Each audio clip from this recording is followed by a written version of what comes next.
Buenos dias everyone! For today's vlog, it's my first day of training at my work, so gumising ako ng 4 a.m. though my time in is 6 a.m.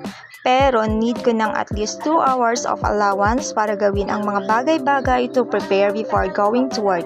So ayan na, at around 5 a.m. I should left home already.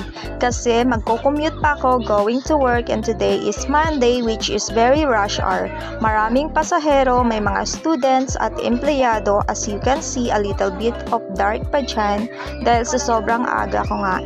And eto na, I am walking going straight to this place, which is the waiting shed, kung saan maghihintay ako ng aking masasakyan. It's either bus or van. So, ang sasakyan ko is going to Vertis North, Ayala Malls, kasi doon yung work ko. And ayan na nga, nakasakay na ako kanina pa. So ayan, bumaba na ako dito sa may Vertis banda, at ayan, lakad takbo ang ginagawa natin dito, papatawid sa highway na to kasi there is no overpass sa part na to. Yung overpass is nasa unahan pa, which is malayo na din siya talaga. So ayan na, eto na nga, naglalakad na ako going straight to Ayala Malls kasi doon yung workplace ko.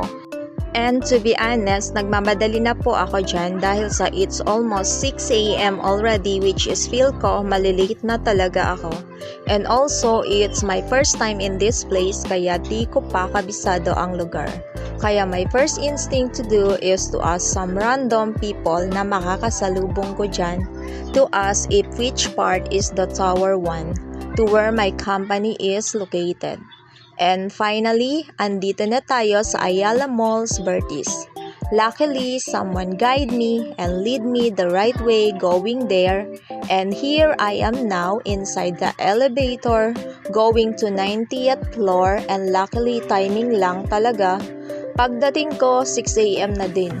But sadly, when I'm in the work already, our training got cancelled and they changed the date for the next training for some reasons, which they explained to us, and we just agree because there's no choice at all.